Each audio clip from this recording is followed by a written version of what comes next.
ప్రకాష్ రాజ్ ఎక్కడున్నాడు? Just asking. అసలు ప్రకాష్ రాజ్ ఎక్కడ?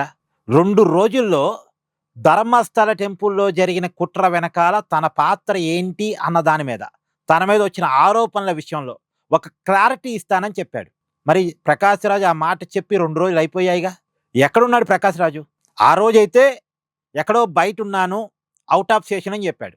ఎంత ఔట్ ఆఫ్ స్టేషన్ అయినా ఈ భూమి మీదే ఉండాలిగా. విదేశాల్లో ఉన్నా సరే ఒక వీడియో రిలీజ్ చేసి ఆ ధర్మస్థల టెంపుల్ విషయంలో తన పాత్ర ఏంటి అన్నదానికి ప్రకాష్ రాజ్ క్లారిటీ ఇవ్వచ్చు. మరి ఎందుకో ఇవ్వట్లేదు. అంటే ప్రకాష్ రాజ్ మౌనం వెనకాల ఏం జరుగుతుంది? ఇక్కడ అనేక రకాల అనుమానాలు వస్తున్నాయి. మామూలుగా అయితే మనం రూపాయికి 2 వైపులా ఆలోచించాలి. ఇప్పుడు ఎవరైతే కుట్రదారిగా చెప్పబడుతున్నారో చిన్నయ్య, అతను కొంత మానసికంగా ఇబ్బంది పడిన వ్యక్తి అని అంటున్నారు కాబట్టి అతను చెప్పిందంటే వాస్తవం ఉందా లేదా మనకు తెలియదు. గతంలో అతను ధర్మస్థల టెంపుల్ పక్కన 100 మంది అమ్మాయిలను చంపేసి అక్కడ నది ఒడ్డున పాతి పెట్టామంటే కొంతవరకు నమ్మాం. సరే, ప్రభుత్వం సపరేట్ సిట్ వేసింది, ఎంక్వైరీ చేసింది, తవ్వింది, అతను చెప్పినట్టుగా తవ్వారు. అతను చెప్పిన మాటను కొంతవరకు నమ్మడం జరిగింది, అతను చెప్పినట్టు తవ్వటం జరిగింది.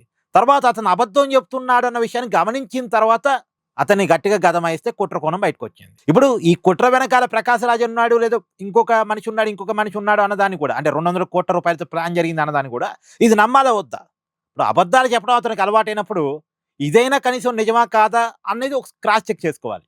No doubt. అదే క్రమంలో ప్రకాష్ రాజ్ మౌనంగా ఎందుకున్నాడు? ప్రకాష్ రాజ్ పేరు వచ్చింది, ప్రకాష్ రాజ్ కుట్ర వెనుకున్నాడు అనుకున్నప్పుడు ప్రతిదానికి అవసరం ఉన్నా లేకపోయినా స్పందిస్తూ పనికి మాలిన విషయాల్లో ఏలు పెట్టి వాసన చూసుకునే ప్రకాష్ రాజు ఇప్పుడు తన మీద అపవాదం వచ్చినప్పుడు, తన మీద ఆరోపణ వచ్చినప్పుడు మౌనంగా ఉండటం వెనకాల కారణాలేంటి? నేను నాణ్యానికి 2 వైపులా చెప్తున్నా. ఒకవైపు ప్రకాష్ రాజ్ ఉన్నాడు అనేది ఇప్పటికిప్పుడే ఒక కంక్లూజన్ రావద్దు.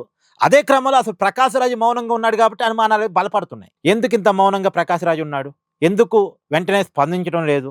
ఇప్పుడు లాయర్లను అడిగి ఒక స్క్రిప్ట్ ప్రిపేర్ చేసుకొని సినిమా డైలాగ్ రూపంలో జనాన్ని కన్విన్స్ చేసే విధంగా తన పాత్ర లేదు అని చెప్పుకోవడానికి ప్రకాష్ రాజ్ ఏమైనా ప్రయత్నాలు చేసుకుంటున్నాడా?